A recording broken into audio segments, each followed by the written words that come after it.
faut avoir peur de perdre pour gagner. C'est comme du poker.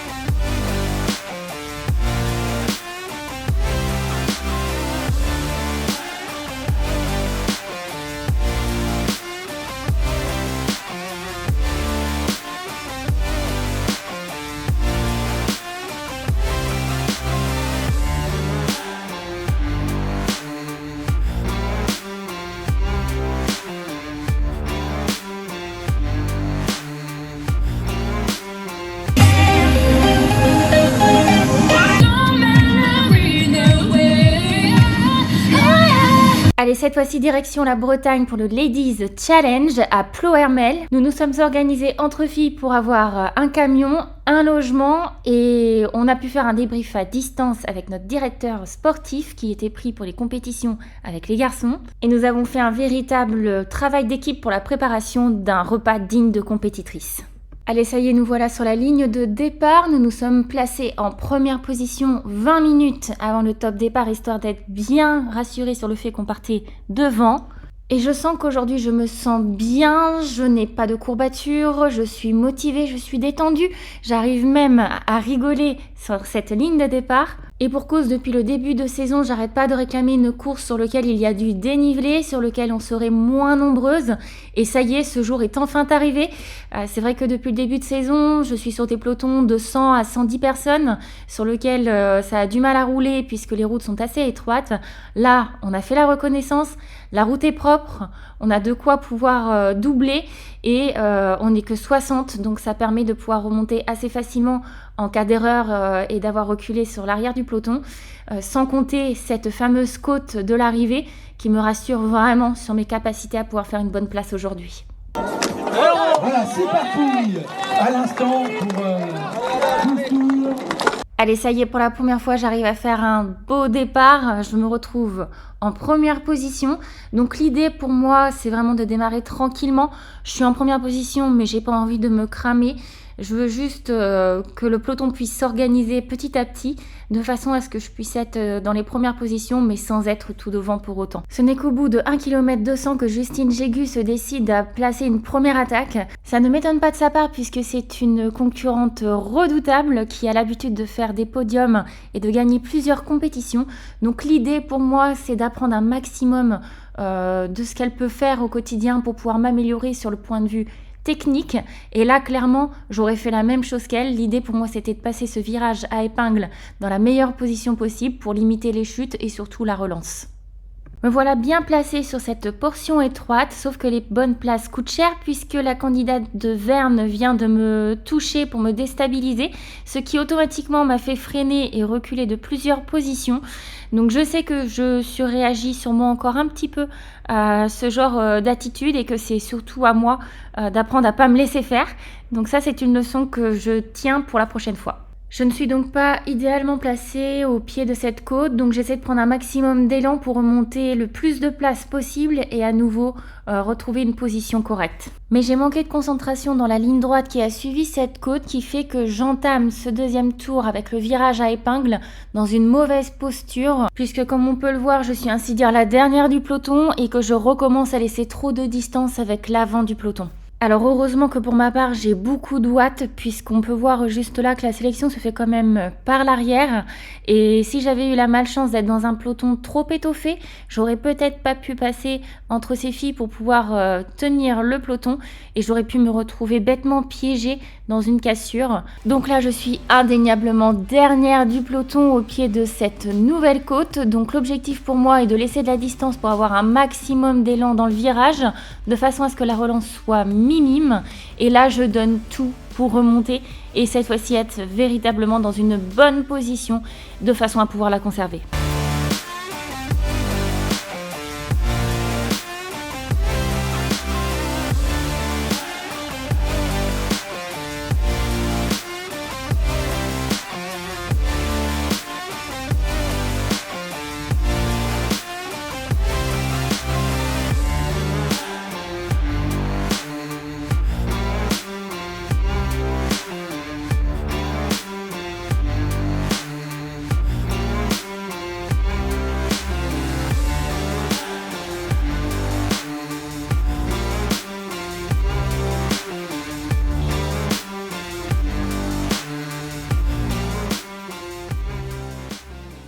Allez, ça y est, mission accomplie, j'ai fait l'effort nécessaire pour me replacer.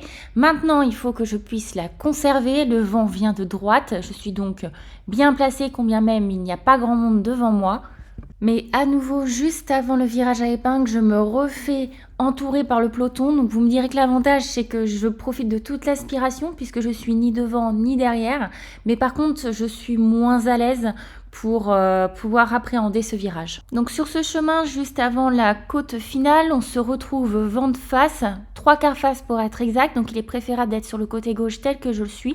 Et je tiens à vous montrer que je fais quand même l'effort de remonter. Ça paraît complètement anodin pour la plupart des personnes, mais moi qui ai du mal à frotter, je suis particulièrement fière de réussir à faire ce genre de choses peu à peu, malgré des routes étroites. Et on se retrouve une troisième fois dans cette côte finale où cette fois-ci je décide de la monter au train pour pouvoir m'économiser un petit peu pour la suite de la course.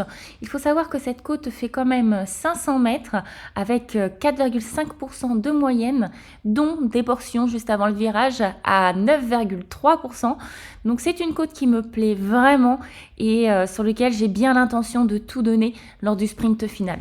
Allez, ça y est, déjà 15 km de parcouru, ça fait un peu moins d'une demi-heure que la course a démarré, mais j'en profite déjà pour prendre ma première collation. J'ai décidé cette fois-ci d'être de façon très méthodique, à me dire que tous les 3 tours, il fallait que je puisse m'alimenter.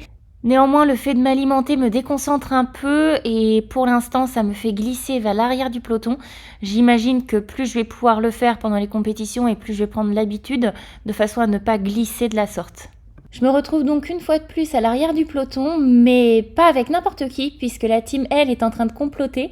J'ai essayé de tendre l'oreille pour savoir de quoi elle parlait, mais j'ai pas réussi. Elles m'ont vu, elles se sont mises un petit peu à l'écart et c'est tout à fait normal, mais ce moment m'a particulièrement fait sourire quand même. Du coup, une fois de plus, j'utilise cette côte comme joker pour pouvoir me replacer. Et étant bonne grimpeuse, c'est vraiment comme ça que je vois les bosses. Ça me permet vraiment de me dire que j'ai toujours cette petite carte magique que je peux sortir en cas d'erreur pour pouvoir remonter facilement par rapport à d'autres adversaires.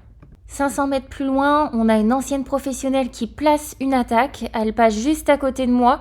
Je vous avoue que j'ai eu un petit peu la flemme de prendre la roue. Je ne sais pas si j'ai eu tort ou pas. Mais dans la mesure où elle était seule, je me suis dit qu'on allait pouvoir faire un travail collectif pour pouvoir la reprendre. Donc c'est une fois que l'anester se lance que je lance également le moteur et que je fais la jonction pour pouvoir revenir sur cette concurrente.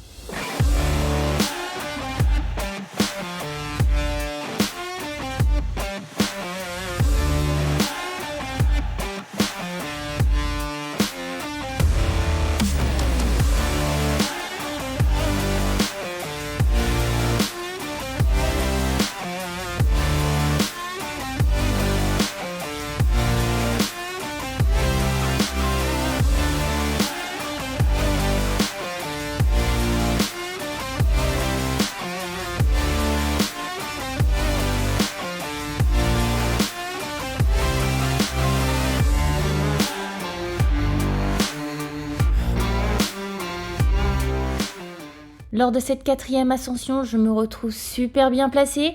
Une attaque se fait juste devant moi, je veux la prendre, sauf que je me fais fermer la porte juste à ce niveau-là, m'obligeant à freiner. Ça m'a fait reculer d'un coup dans le peloton, forcément, mais comme j'avais suffisamment d'avance, je me retrouve juste au cœur du peloton, donc pas d'inquiétude, et je décide finalement de monter au train. Nous sommes à la mi-course et donc clairement ce tour-là m'aura servi simplement de me cacher dans les roues, pouvoir récupérer un petit peu de façon à être prête pour la suite des événements puisque je vois bien que le groupe n'a pas envie de casser et qu'il va falloir que je garde toute mon énergie pour un sprint final potentiellement. Nous voilà un tour plus tard, une nouvelle attaque se produit juste avant le virage à épingle. Je n'y vais pas et pour autant je décide de remonter le peloton. Alors je trouve un peu dommage avec le recul de me dire que j'ai les watts et que je préfère remonter progressivement juste pour bien me positionner plutôt que d'avoir l'audace de partir en échappée avec la personne qui vient de créer l'attaque. Et tant qu'on parle des choses qui fâchent, j'ai passé toute la course à me questionner sur comment optimiser la prise de ce virage. À chaque fois, je fais l'accordéon alors que pour autant, je dépasse les 700 watts lors de mes accélérations. Je pensais ne pas avoir suffisamment de puissance pour les départs arrêtés, sauf que finalement, pour moi, ça doit sûrement venir du fait que je dois freiner un peu trop, étant donné que lorsque je fais des virages en épingle, cela ne pose pas souci puisque tout le monde doit freiner. Nous sommes au début du 7e tour de cette compétition et une nouvelle attaque se place juste devant moi. Je fais la même erreur que tout à l'heure, c'est-à-dire que je remonte, mais je n'ai pas le réflexe de prendre la roue pour partir en échappée avec elle. Je sais pas pourquoi, je ne saurais pas vous expliquer, mais bon, va falloir que je corrige ça, parce que je pense que j'ai vraiment la capacité de pouvoir les suivre, et ça m'ouvrira d'autres opportunités dans les prochaines courses. Du coup, je prends donc l'initiative de remonter une nouvelle fois par la droite juste avant ce virage à épingle. On voit qu'en termes de puissance, je suis loin d'être à mon maximum, donc une fois de plus, au lieu de juste remonter, j'aurais dû en profiter pour placer une attaque à cet endroit précis. Alors je le pense encore plus fort quand je vois qu'on a parcouru avec la Nester 3,5 km seul devant le peloton. Donc en gros là tout ce que j'ai gagné c'est de dépenser la même énergie que si j'étais détachée du peloton, sauf que j'ai pris aucune initiative, donc c'est un petit peu dommage. Surtout qu'on voit qu'au sommet de la côte des filles ont tenté de placer une attaque et que j'étais présente pour les tenir. Je passe la ligne d'arrivée en 4e position sur ce tour, qui montre que j'avais les jambes finalement pour faire davantage.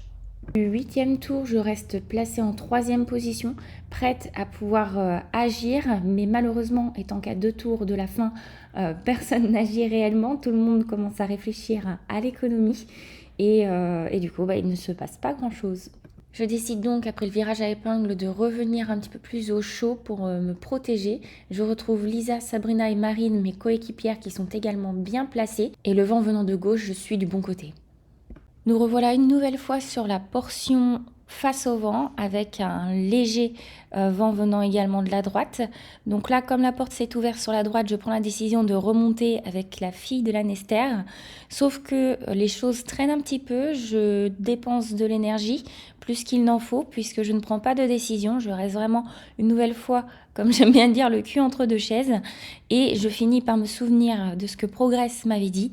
Quand c'est comme ça, va véritablement devant et ensuite fais en sorte de revenir à l'intérieur du peloton. Donc là, je passe tout devant, je me mets le plus possible sur la gauche de façon à ce qu'elle ne puisse pas profiter trop de mon aspiration et je lève tranquillement le pied pour descendre en dessous des 100 watts et pour autant, je constate que personne ne prend de relais. Donc là, je suis un petit peu dégoûtée. Je ne sais pas trop quoi faire pour pouvoir vraiment m'intégrer à l'intérieur du groupe tel qu'il m'a été proposé de le faire.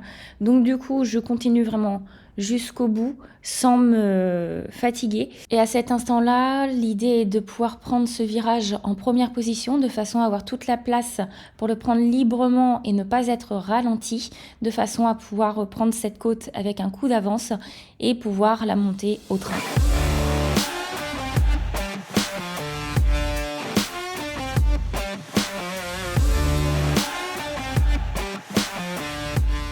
Cette fois-ci, une attaque se produit. Je décide de pouvoir suivre le mouvement avec Arkea. Mais cette attaque ne sera pas la bonne puisqu'on est automatiquement reprise par le peloton. Donc une fois de plus, je décide juste de terminer de passer devant juste avant ce virage à épingle pour avoir la voie libre. Une nouvelle fois, je me retrouve derrière la team L en train d'échanger ensemble. J'imagine qu'elles sont en train de programmer la fin de la course. Je reste très vigilante vis-à-vis de ces adversaires puisqu'elles sont douées et qu'elles communiquent bien. Et ça pousse aussi à l'admiration parce que l'esprit d'équipe a l'air vraiment d'être présent. Une fois de plus, nous abordons cette côte et pour moi, l'objectif est vraiment d'être le plus économique possible. Donc, je prends le virage vers l'extérieur pour ne pas freiner, pour éviter la relance, profiter de mon élan pour remonter un petit peu dans le peloton, mais sans aller tout devant, de façon vraiment à être le plus économique possible. J'ai les jambes dures quand même. Alors effectivement, alors que l'on débute cet avant-dernier tour, je sens les jambes lourdes d'un coup. Je ne sais pas si c'est le fait d'avoir monté la côte assise ou le simple fait d'avoir répété les ascensions, parce que le circuit est quand même assez court, il fait 5 km et à chaque fois on a cette côte finale de 700 mètres qui nous arrive dans les jambes. Donc même si j'aime le dénivelé, peut-être qu'à un moment donné je suis montée trop fort, trop de fois et que ça a commencé à me fatiguer un petit peu. Du coup, lors de cette accélération sur la route étroite, je ne suis pas des plus à l'aise. Je glisse tranquillement vers l'arrière Bon, je ne suis pas à fond non plus, mais je sens pour autant que musculairement, je commence à fatiguer. Donc ce qui me rassure, c'est que malgré que je sois à l'arrière, je suis à l'arrière avec des candidates redoutables. Justine Jégus, je la connais plutôt à l'aise pour pouvoir remonter dans un peloton. Donc j'essaie de m'inspirer d'elle, de prendre sa roue. Elle est tranquille, elle est sereine et pour autant, je n'arrive pas à faire exactement comme elle, mais bon, c'est pas grave, je m'en inspire, j'apprends petit à petit et j'aurai toujours réussi à remonter un tout petit peu au niveau des places. Allez, c'est l'avant-dernière fois que l'on monte cette côte. La prochaine fois, c'est pour l'arrivée de la course. Là, cette fois-ci, on a une prime, une double prime qui est au sommet. C'est pour créer de l'action, mais moi, clairement, je préfère jouer la course plutôt que la prime. Donc, je prends la décision de rester dans les roues et de m'abriter un maximum. Pendant que j'étais en train de remonter le peloton, une candidate de Verne est partie en solitaire à l'avant. Donc, on voit ses coéquipières qui commencent à s'organiser pour nous bloquer le passage. Mais avec toute honnêteté, mon manque d'expérience m'avait pas permis de pouvoir le voir au moment de la course. J'ai juste eu le réflexe habituel de vouloir me positionner à l'avant du virage à épingle pour être à l'aise sur ce dernier tour. Et là, en me retournant, je me rends compte qu'il y a un trou qui s'est effectué. Je me retrouve à équidistance entre celle de Verne qui est en solitaire et le reste du peloton. Et j'avoue que comme j'ai pas forcé pour me retrouver dans cette situation-là, je suis un peu bouleversée, je suis un peu perdue. Je me sens pas forcément capable de pouvoir faire le saut. Je me dis que je vais gaspiller de l'énergie à 3 km de la fin, alors que la côte est plutôt à mon avantage pour l'arrivée. Et au final, je tente ma chance un peu trop tard. Le peloton s'est réveillé entre deux, j'ai pas su maintenir l'écart. Et du coup, quand je me retourne une nouvelle fois, je vois que le peloton est en train de revenir sur moi. Et je prends la décision de revenir dans le peloton pour pouvoir m'économiser et faire la meilleure place possible au moment de l'arrivée. C'est vrai que je suis plutôt du genre à faire des plans de marche, à pouvoir anticiper un petit peu les choses pour être plus réactive au moment venu. Sauf que ce scénario-là, je ne l'avais pas du tout envisagé. Je m'étais éventuellement envisagé en échapper avec quelques personnes, mais vraiment en solitaire comme ça, dans un contre. C'est un scénario sur lequel j'aurais jamais osé imaginer. Et du coup, j'ai pas forcément eu les bons réflexes. Après, honnêtement, on aurait été sur une arrivée sur du plat, j'aurais à coup sûr tenté ma chance. Là, j'ai vraiment hésité du fait qu'on soit sur un scénario propice pour moi pour une arrivée au sprint. Là, je me renfonce tranquillement dans le peloton et je m'aperçois que de toute façon, dans mes coéquipières, il y avait juste Lisa qui était disponible pour éventuellement freiner un peloton. Étant donné que c'était le dernier tour, à mon avis, ça aurait été compliqué pour elle seule de pouvoir freiner un peloton entier. Et alors que j'étais revenue dans ce peloton, ma seule espérance était que cette concurrente de Verne se fasse reprendre, puisqu'étant donné qu'elle était devant moi, je considérais que si elle se faisait reprendre, je me serais fait reprendre aussi. Donc là, le fait qu'elle se fasse reprendre sur cette ligne droite face au vent avant l'arrivée me rassure terriblement sur le fait que j'ai bien fait de revenir dans le peloton. En revanche, ce qui est vraiment dommage, c'est que ce soulagement a baissé mon attention. Je me suis un petit peu déconcentrée sur ma position. J'ai glissé naturellement un petit peu à l'arrière, juste avant cette côte finale. Donc là, je l'aborde vraiment pas en meilleure position. Je donne tout ce que je peux du début à la fin, de façon à pouvoir remonter un maximum de place. Mais je vois bien que je ne suis pas du tout à mon avantage pour faire une jolie arrivée. En vue de ma position, je m'apprêtais à passer par la droite, mais Arkea m'a fermé la porte puisqu'elle m'a devancée. Je me retrouve du coup en plein milieu de la route avec des filles de chaque côté, ce qui n'est pas évident pour pouvoir se frayer un chemin. Je me dis que finalement, je vais peut-être essayer vers la gauche, puisque la candidate de Verne a l'air d'avancer un petit peu. Sauf que Lanester et Verne se rapprochant, je ne peux plus passer. J'ai des watts, mais je ne peux pas les dépenser. Là, je vois que la porte à droite vient à peine de se rouvrir. Je bondis dessus pour remonter un maximum de place. Elle se referme à droite, donc je rebascule à gauche. Je dépasse Lisa pour faire du mieux possible. Et là, un écart s'est creusé. Malheureusement, je vais pouvoir grappiller qu'une seule place supplémentaire. Et là, je passe la ligne d'arrivée en 12e position. Ce qui est beau parce que j'étais mal partie pour ce sprint final, malheureusement, du fait de mon positionnement. Mais heureusement, mes capacités physiques m'ont permis de pouvoir limiter la casse. Alors après, est-ce que j'aurais pu faire une 2e place, voire une victoire si j'étais partie en solitaire? Ça, je vous laisse me le dire en commentaire. Et puis bien sûr, on va attendre l'avis de Progress pour voir quels sont mes axes d'amélioration pour la prochaine compétition. On a pu faire mieux, hein. Je me suis fait piéger. Ouais. T'as des voies, tu peux y aller franc. Là, dans le sprint, je me suis fait chier, j'étais bloquée. J'étais bloquée. C'est une belle course quand même. Bah j'adore, ouais. Hein? J'adore. Après, le sprint, je me suis mal positionnée, donc voilà. Non, en fait, avec Elisa, on n'a pas compris. Au dernier tour, t'étais de l'avance. Ah ouais, pourquoi? Mais pourquoi tu roulais pas? Fallait rouler à fond. En fait, j'ai hésité. J'ai hésité. En plus, après, j'ai tenté, je me suis mise à rouler et j'ai vu que dès que je commençais à rouler, ça se mettait à rouler aussi. En fait, les filles, elles sont comme nous, elles ont une liste de meufs qu'il faut suivre. Nous, elles nous connaissent pas. Elles te connaissent pas, elles t'auraient pas suivi. Parce que Verne, elle a été bouffée, elle a été rattrapée, j'aurais été reprise en plus. Avec Sabrina, on se serait mis. Oui, parce que Lisa, on aurait fait barrage. Deux filles de Verne, elles se mettent. Lisa, elle était devant. De l'avance, 2 kilomètres avant l'arrivée, ils viennent nous chercher. Le truc, c'est qu'elle t'aurait pas suivi. La meuf de Verne, il y avait personne qui roulait, Lisa était devant, on aurait arrêté de rouler. Et la meuf de Verne, elle a hésité. La meuf de Verne, elle a été reprise parce que... elle était retournée, je lui ai dit pourquoi il se retourne. Mais ouais. Faut y aller. Elle est en plus, il y avait une espace de ouf. Oui, mais il y avait un espace de ouf, fallait y aller. Parce que absolument personne s'est dit qu'il fallait tuer, en fait. On fait top 20, c'est bien, mais c'est pas non plus fou. On aurait pu faire 2. Ouais. T'aurais pu faire 2. En fait, quand je me suis mise à rouler, c'était trop tard. Mais en fait, quand tu dis que la meuf de Verne, elle a été reprise, c'est parce qu'elles étaient je sais pas combien derrière et ils savaient qu'il fallait aller la chercher. Que toi, tu vois, à la limite, ils te connaissent pas trop, quoi. Ouais, mais comme il y avait celle de Verne qui était encore devant, on se serait fait. On va aller à Talon. Et du coup, quand j'ai vu que ça me rattrapait, j'ai dit vas-y, lève l'effort et essaie de t'économiser pour le sprint parce que c'est foutu. Oui.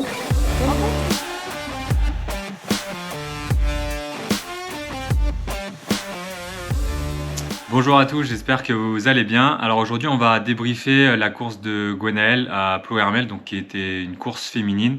Donc déjà, dans un premier temps, on va reparler de ce que j'avais demandé à Gwenaëlle la dernière fois.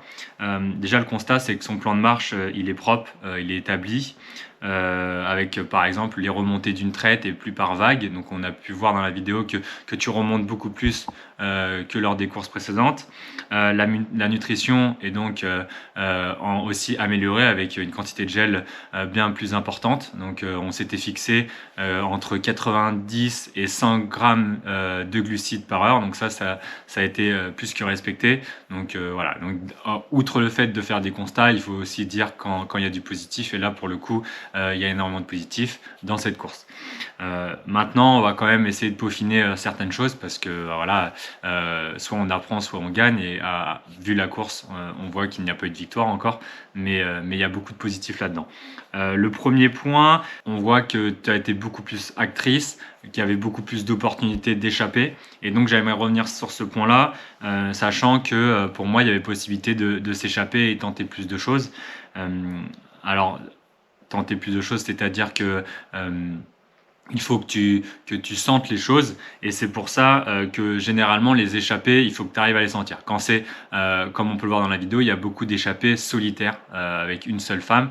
Alors là, je te dirais que il ne faut pas y aller, ça sert pas à grand chose. Les échappées solitaires comme ça, c'est un peu des balles perdues, ça sert pas vraiment à grand chose, mais plus aller sur des mouvements. On voit que sur certaines attaques, il y a eu des mouvements de 3-4 filles, et ben là, c'est à toi d'y aller. Le premier constat qu'on peut tirer lors de cette course, c'est qu'il y a un réel enjeu à travailler sur les stratégies en termes d'échappée. On a pu voir que lors de cette course, tu as pu avoir plusieurs ouvertures et donc des situations que tu n'as peut-être pas vécues cette année.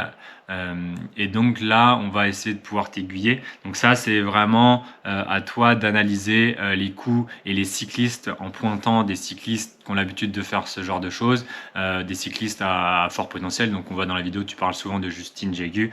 Quand elle attaque, effectivement, il faut réagir parce que ça peut être une échappée qui peut aller loin. Donc voilà, faire attention à ces échappées-là, prendre et analyser ce qui se passe en tête de peloton. Et derrière, on peut parler d'un autre constat, ça corrèle un peu avec cette stratégie d'échapper, c'est qu'il faut que tu prennes des initiatives, donc vraiment prendre cette initiative d'y aller. Et le coup des 3 derniers kilomètres où tu te retrouves entre le peloton et celle de Verne, voilà, là, à mon avis, en plus, il y avait quand même un joli jeu d'équipe avec Lisa derrière et les coéquipières de Verne. Donc là, tu aurais dû prendre l'initiative Et bon, c'est compliqué parce que voilà, quand on ne connaît pas ces situations, quand on a du mal à avoir confiance en soi, c'est compliqué, je peux le comprendre. Et là, c'est à toi de corriger cela et à d'autres cyclistes, par exemple, vous qui regardez, si ça vous est déjà arrivé, c'est vraiment essayer de ne pas avoir de regrets parce que là, du coup, je pense que tu auras toujours ce regret de se dire, punaise, si j'avais su, peut-être que ce serait allé au bout ou pas, mais au moins tu n'aurais pas eu de regrets à la fin de la course. Et j'ai envie de dire qu'il faut avoir peur de perdre pour gagner. C'est comme du poker. Donc là, je pense que si la situation se représente, il faut pas que tu hésites et il fallait mettre la poignée au fond pour essayer de revenir sur Verne, de tenir le plus longtemps avec Verne et après soit de la faire sauter ou alors soit de se faire le caisson avant la bosse toutes les deux. Mais je pense que voilà, la première chose, c'est le constat qu'il faut se faire, c'est avoir confiance en toi. Il faut te faire confiance. On peut le voir que tu as les jambes. Bon, ça, du coup, c'est l'un des constats que je vais parler à la suite. Mais voilà, tu remontais tout le temps dans la bosse, donc tu perdais énormément d'énergie. Donc, à un moment donné, tu parles d'avoir mal aux jambes. Effectivement, tu as quand même fait énormément d'efforts pour remonter. Donc, c'est bien, tu le refaisais d'une traite, tu te replaçais. Mais du coup, ça t'a engendré beaucoup de fatigue. Alors, tu as les watts pour. Après, le fait aussi, c'est que, comme tu l'as dit, tu l'as peut-être monté assis. Et donc, de monter assis, ça change aussi ta chaîne musculaire en termes de puissance. Donc là, c'est peut-être un jeu de braquet. Il aurait fallu en assis remonter les dents pour justement fluidifier le pédalage et soulager les muscles. Donc d'où le fait que tu avais peut-être mal aux jambes, mais comme on peut le voir sur ton sprint, les jambes elles étaient là parce que tu as fait quand même du slalom, donc ça montre quand même une certaine lucidité. Et aussi une certaine puissance. Donc voilà, pour moi, il faut que tu prennes confiance en toi.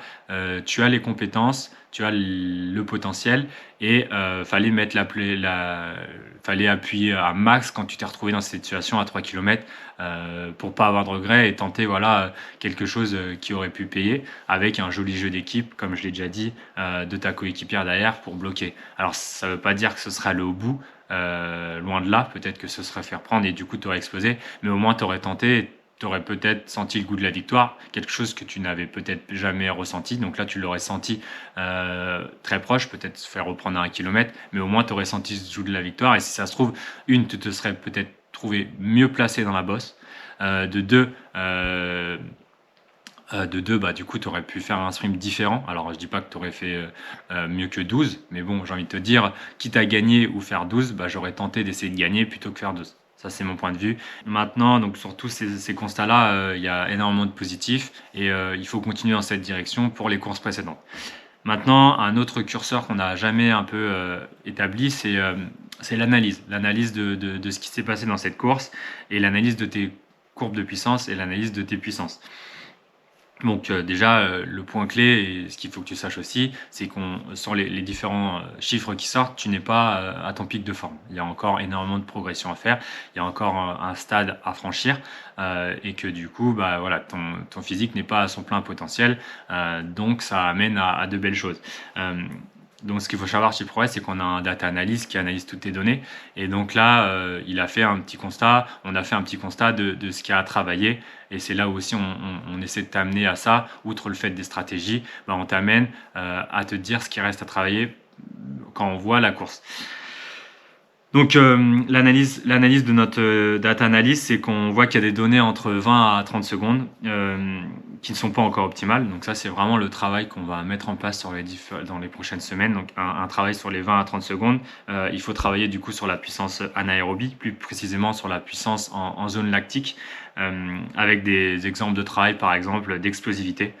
Sur du sprint long ou alors des répétitions d'attaque avec 20 à 30 secondes, même peut-être aller chercher un peu de la PMA pour justement en effort maximal pour améliorer ce petit curseur de 20 à 30 secondes qui te permettront d'être plus explosif et qui peut-être te faciliteront cette explosion pour aller chercher les échappées quand elles sortent encore plus facilement et en étant la plus efficiente possible pour te permettre du coup de pouvoir rembrayer derrière, qui est souvent un peu le souci qu'on a pu constater dans la course, c'est-à-dire que ça sort mais derrière il n'y a personne qui rembraye derrière pour faire exploser encore plus le peloton ou l'échappée pour pouvoir permettre de créer de la distance avec le peloton. Du coup, c'est tout bon pour moi. J'espère que ça vous a plu. N'hésitez pas si vous avez des questions à mettre en commentaire. On prendra le temps de vous répondre. En tout cas, j'espère que ça vous a plu et à bientôt. De mon côté, je vous remercie pour votre fidélité, pour votre soutien. Si tu n'es pas encore abonné, n'hésite pas à le faire, puisqu'il y a plein de choses qui sont en train de se préparer sur cette chaîne, plein de surprises que je vais bientôt pouvoir vous dévoiler. Et je tiens également à remercier de tout cœur la Fédération française de cyclisme qui accepte que je puisse filmer les compétitions, débriefer avec vous pour partager mon expérience. Et je remercie également l'organisation de ce challenge, puisque les organisateurs ont été d'un accueil formidable. L'ambiance était terrible. Donc merci une nouvelle fois à eux et j'ai hâte de pouvoir les retrouver.